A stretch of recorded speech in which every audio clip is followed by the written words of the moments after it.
Imagine opening the pantry to almost nothing and still putting a hot, comforting lunch on the table. Today, we're rating our grandparents' playbook, 25 Depression-era lunches that turned scraps into Sunday-worthy plates. By the end, you'll know the exact stretchers that saved families, so you can use them when budgets or fridges run thin. Grab whatever vegetables were on hand.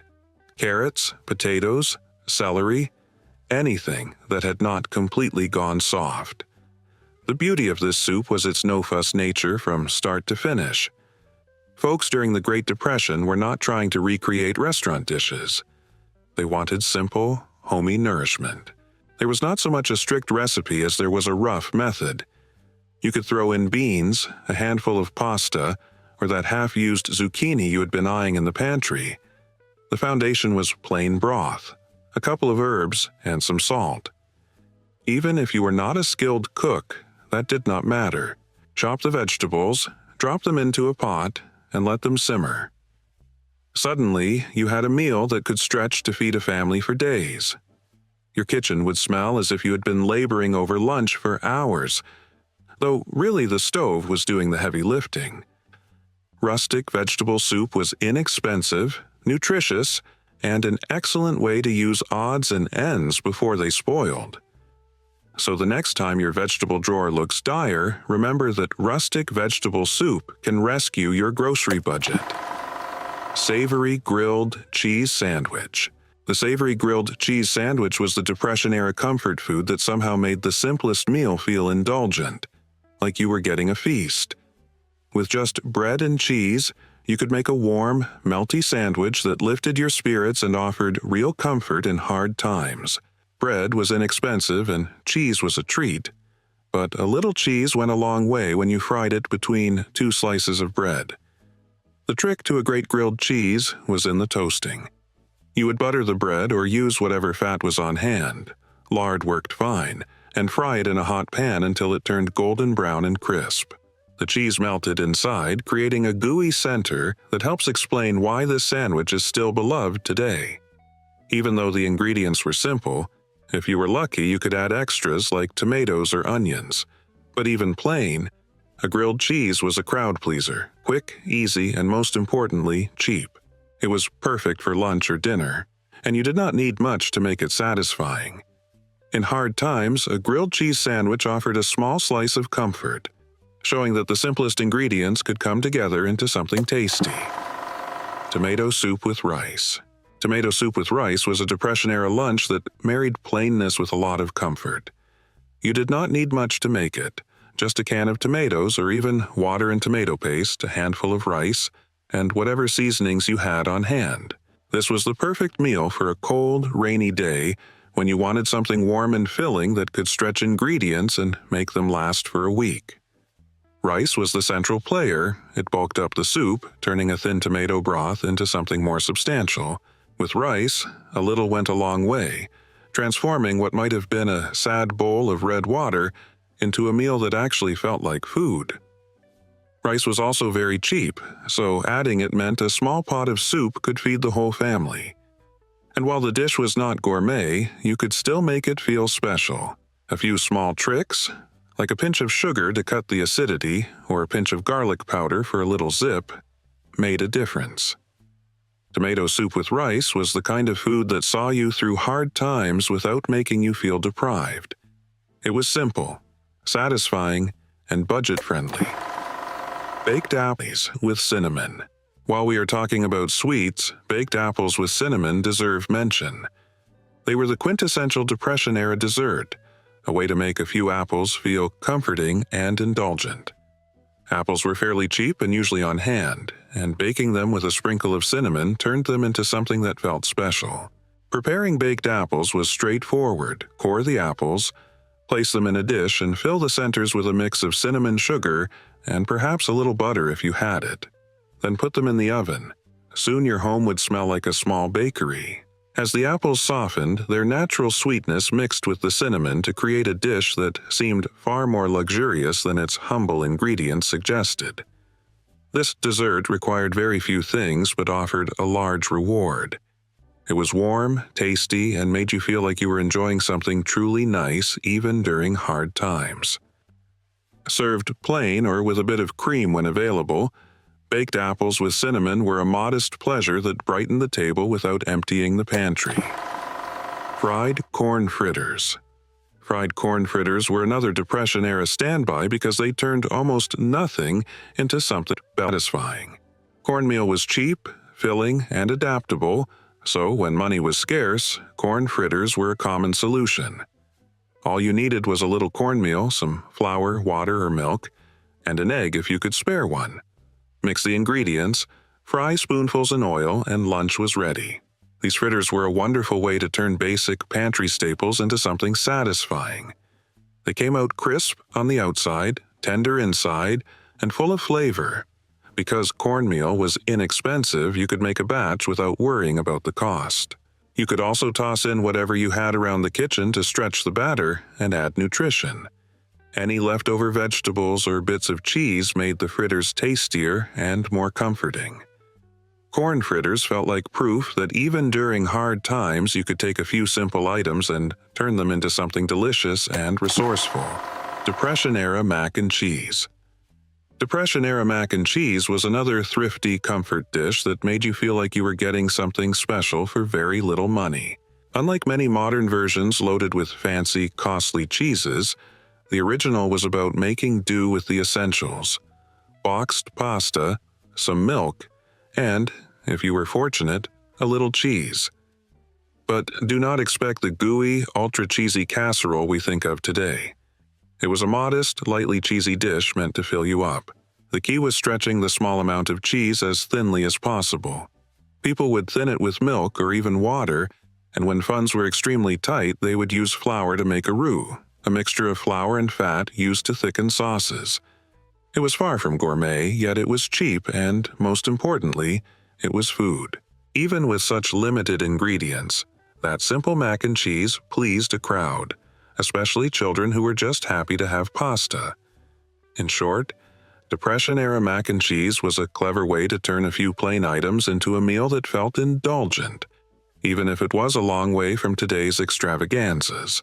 But you have to admit, sometimes you do not want that fully spiced-up mac and cheese. Sometimes you crave a plain canned version that will not leave you regretting it later, and that is exactly the idea behind Depression-era mac and cheese. Savory bread pudding. Savory bread pudding made from leftover vegetables was the ultimate Depression-era trick for turning scraps into a filling meal. Got stale bread? Perfect. Leftover vegetables that were past their prime? Even better. This dish was all about wasting nothing. People could not afford to throw food away during the Great Depression, so they improvised. And this was one of those everything but the kitchen sink meals your grandmother or great-grandmother might have talked about. It used what was available, stretched supplies, and produced a hearty dish that kept bellies full.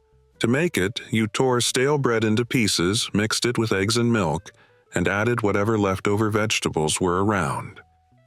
It could be almost anything: carrots, peas, whatever did not make the cut last night's dinner. Season with salt and pepper and maybe some dried herbs, then bake until the top was golden and crisp, while the inside stayed soft and warm. The best thing about savory bread pudding was that it turned scraps into something tasty you would not have thrown away.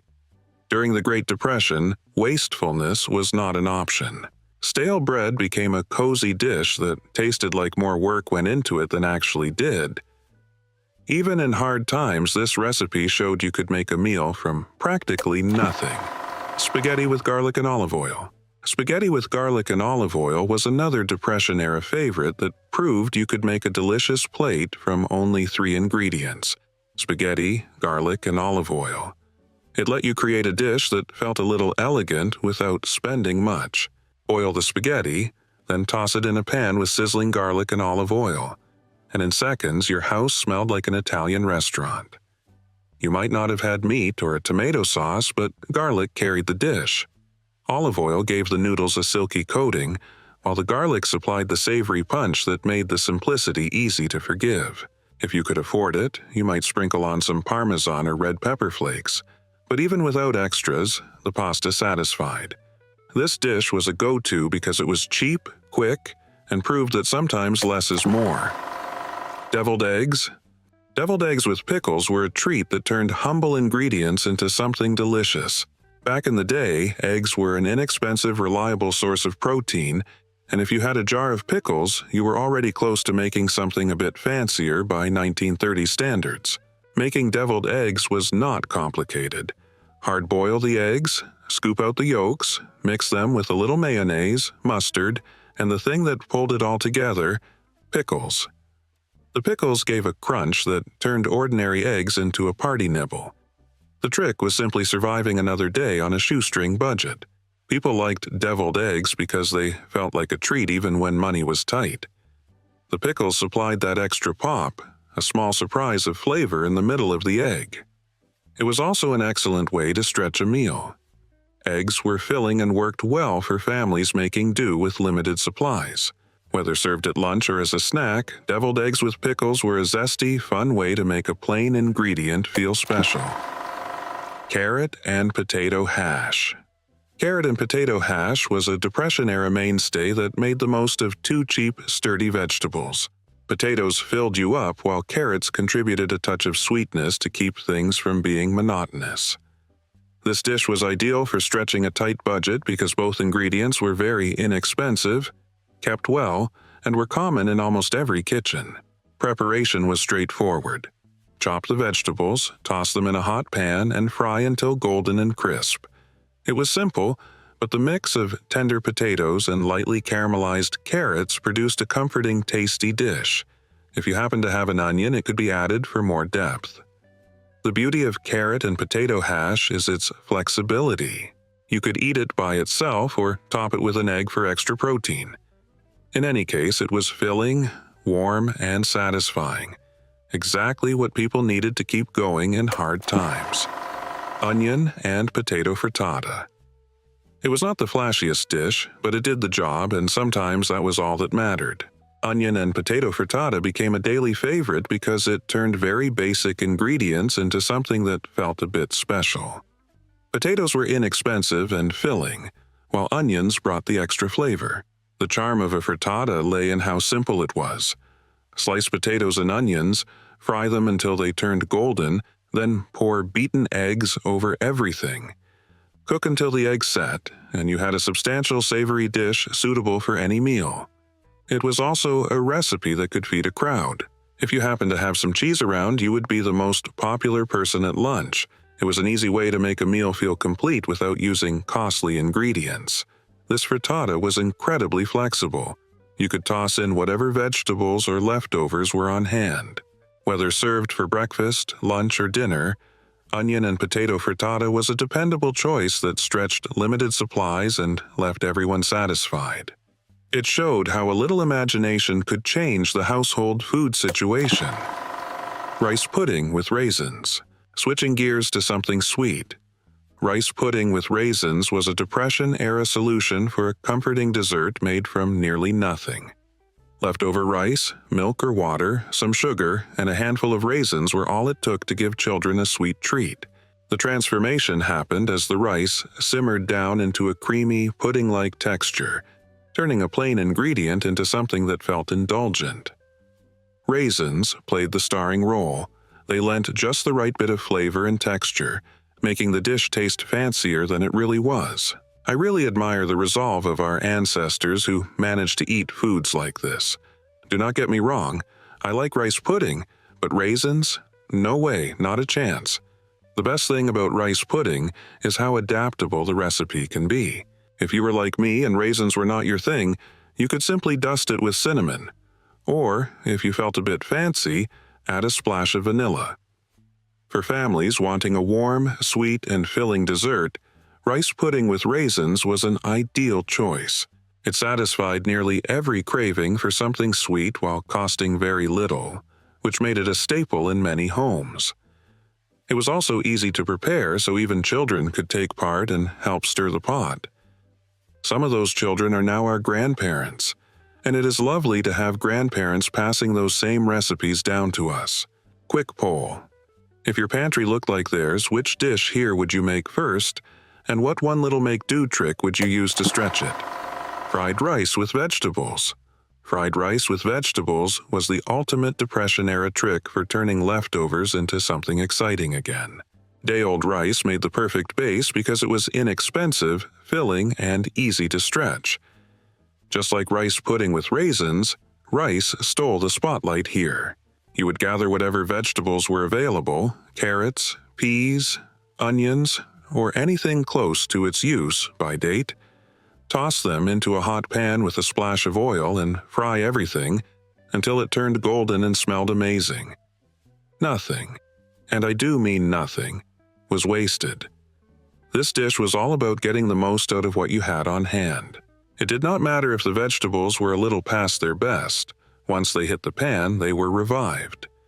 A dash of soy sauce or a bit of garlic brought heaps of flavor, and if you were fortunate enough to have an egg, you could crack one in for extra protein. Fried rice was a brilliant way to transform scraps into something satisfying. It was quick, full of flavor and filling, exactly what you needed when money was tight. On top of that, it was incredibly flexible. You could toss in any leftover meat or keep it vegetarian, and it still became a hearty dish that stretched the food budget. Simple egg drop soup. Simple egg drop soup was a go-to because it required next to nothing to prepare, yet still felt like a real meal. All you needed was some broth, homemade or made from whatever scraps you had, and a few eggs. You would bring the broth to a simmer, whisk the eggs in a bowl, and slowly, carefully, drizzle them into the hot liquid while stirring. The eggs would cook instantly, forming soft, silky ribbons that define the soup even now. If you had leftover vegetables, be ready to add them. And if you had meat, even better. In that moment, you had turned scraps into a delicacy. Egg drop soup was a dish that stretched the little you had left while still being comforting and filling. Even when ingredients were running low, it made you feel like you were eating something homemade and special instead of the meager bits you could scrape together. It could warm you up, satisfy your hunger, and best of all, it took only maybe, about 5 minutes to make. My personal favorite from this list is mashed potato patties. They were a brilliant way to use leftover potatoes and turn them into a tasty treat. Potatoes going to waste during the Great Depression? That was unthinkable. If you had leftover mashed potatoes, you would mix them with a little flour, perhaps an egg if you had one, and season them with salt and pepper. Shape them into patties, fry them in a pan until they were crispy, and those leftovers became the centerpiece of the meal. Their crunchy exterior and soft interior made them a crowd favorite. Even though they came from the most basic ingredients, you could eat them by themselves, or pair them with gravy or even some vegetables, and suddenly you had a complete meal. Mashed potato patties were popular because they were so simple to make and could feed the whole family without much fuss.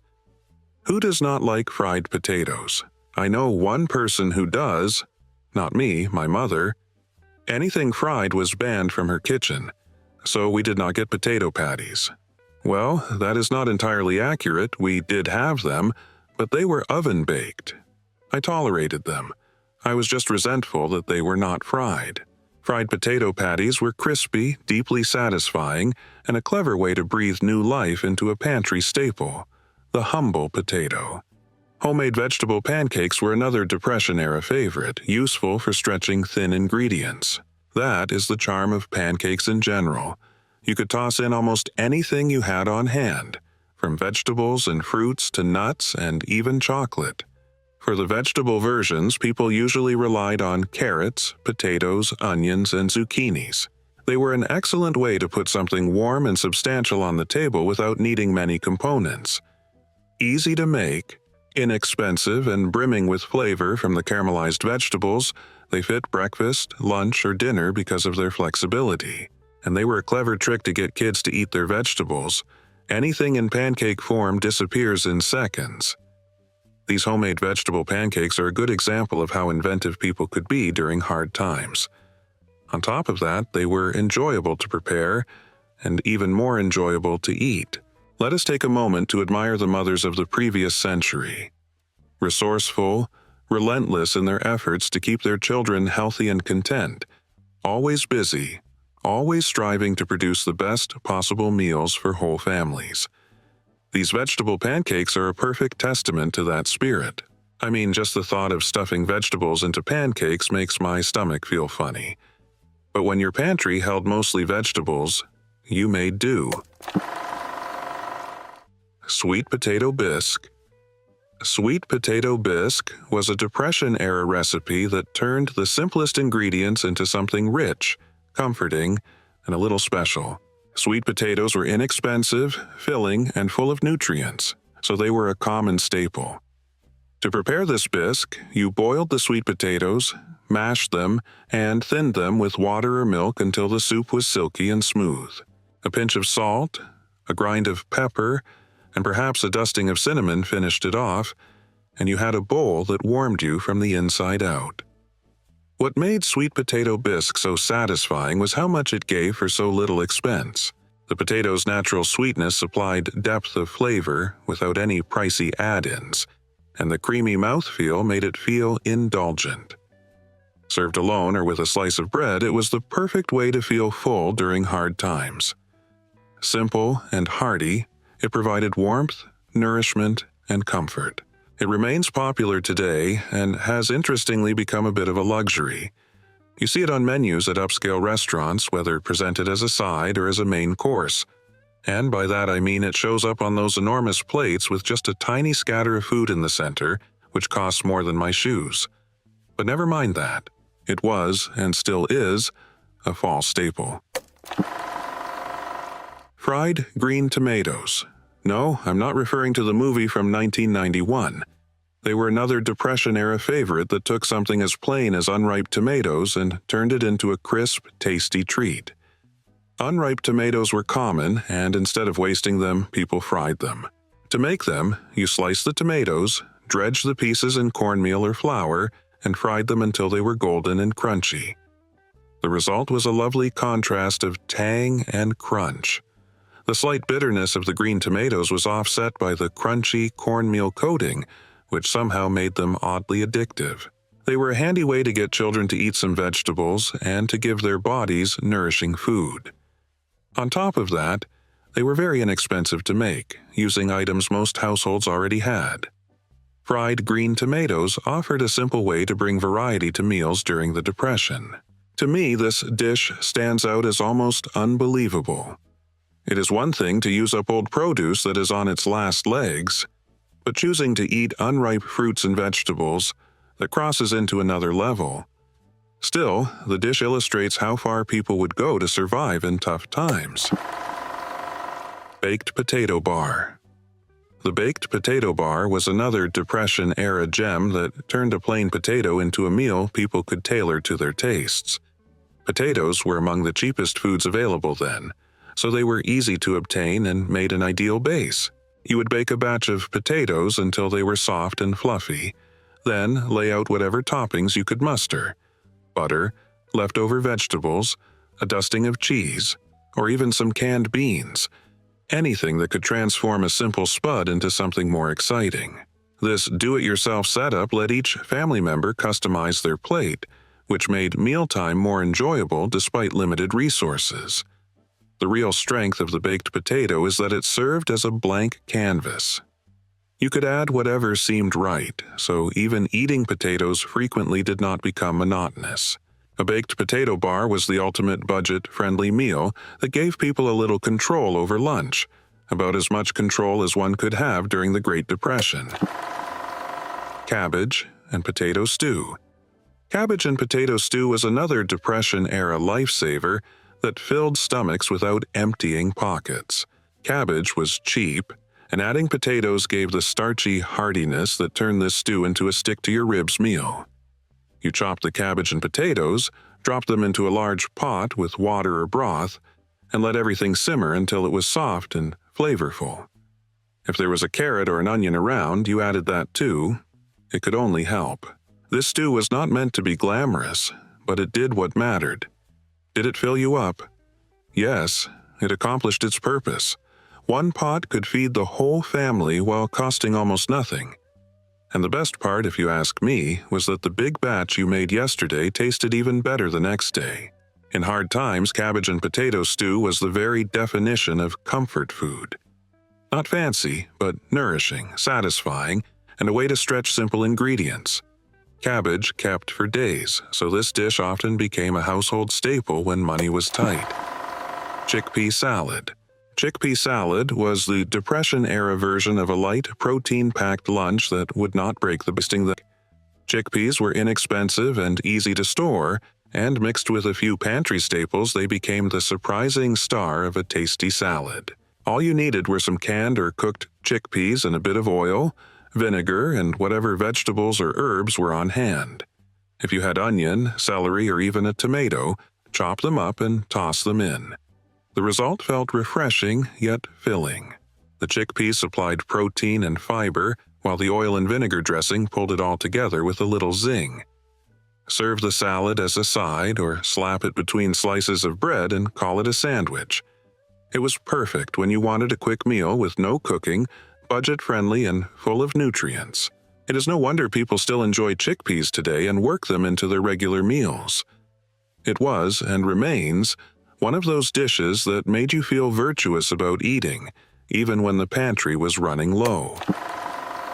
Minestrone soup. Minestrone soup was the ultimate Depression-era kitchen sink meal. Leftover vegetables, a can of beans, a bit of pasta, toss it all into a pot and call it minestrone. Families leaned on this soup when they needed to stretch ingredients as far as possible. Carrots, celery, potatoes, whatever you had on hand. Everything went into the pot with broth or water and simmered until the flavors blended. To this day, minestrone is one of my favorites, and for good reason. It lights a nostalgic spark in me and pulls up old memories. Every fall and winter in our house, it meant that for the coming months we would be eating only cold weather food. Minestrone soup, cabbage stuffed bell peppers, or zucchini and pumpkin. You get the idea. So when the leaves begin to change color, I know it is time to bring out the warm clothes and brace our bellies for 6 months of comforting meals.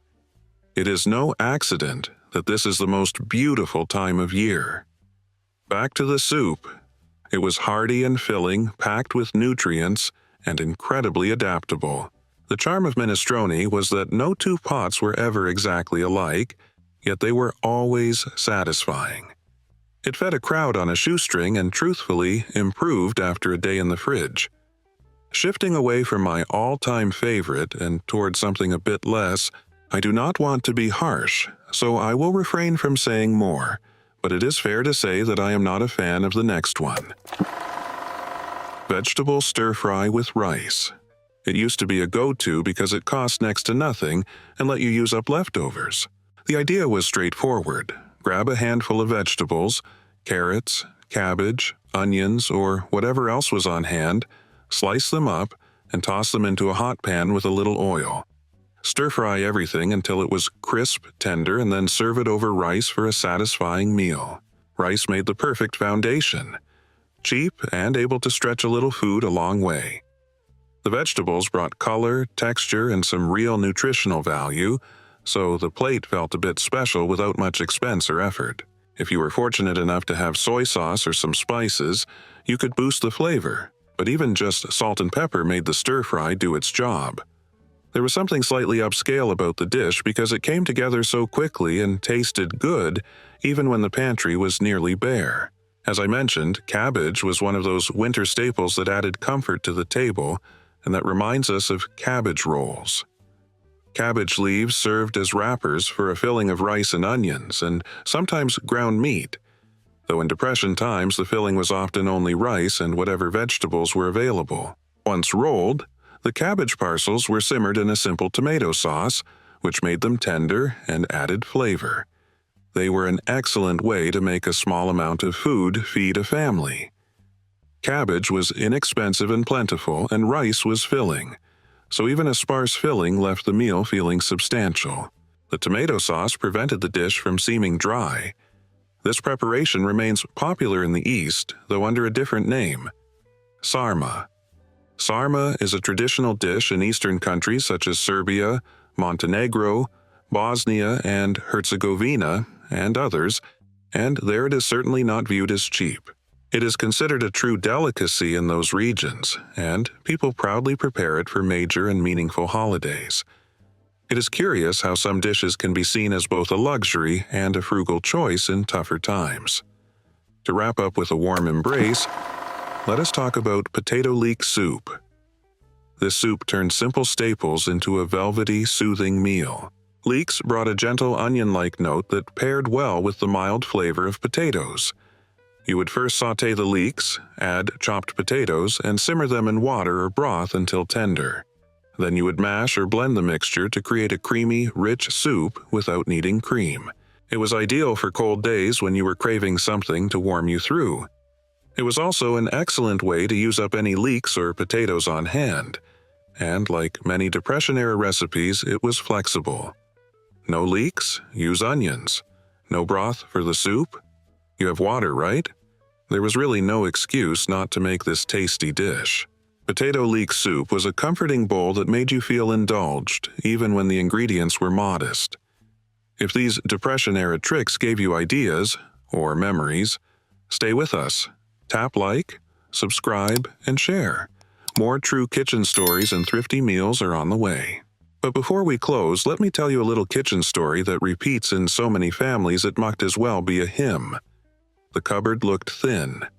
1 onion, yesterday's potatoes, a heel of bread, and a splash of milk. Yet by noon there was a pot gently burbling, a pan warming on the stove, and the house smelling like everything will be all right. First came the pot of make-do soup. Onions softened low and slow, then potatoes, water, and a pinch of salt. If there was a rind of cheese, it went in for depth. If not, a spoon of saved drippings did the same job. That broth didn't apologize for itself. It got thicker with a handful of rice or barley, the kind of cheap stretcher that made 1 pot feed 4. While that simmered, the heel of bread had its second act. Sliced thin, brushed with a whisper of fat, and toasted in a skillet until it turned crisp and golden. Grandma called those soldiers, and they stood up perfectly in a bowl of soup or under a slice of tomato. Nothing fancy, just clever. Neighbors traded more than pleasantries. Mrs. Ellis swapped 2 eggs for a jar of applesauce. Someone else passed along a cabbage because theirs had split. The gossip wasn't mean then. It sounded like this. "She puts a splash of pickle juice in her egg salad, did you know?" Little tricks slipped from kitchen to kitchen, turning scraps into flavor. That spirit is why these recipes still work today. Save the fat from bacon or roasts, its liquid flavor when butter is scarce. Toast stale bread and blitz it into crumbs. Suddenly you've got a topping for casseroles or a binder for patties. A spoonful of oats or breadcrumbs and leftover mash gives you crisp potato cakes with soft centers. A bit of grated carrot or onion inside keeps them lively. And if there's only a handful of vegetables, shred them, salt them lightly, squeeze out the water, and fry in small nests. A dollop of sour cream if you have it, a sprinkle of salt if you don't.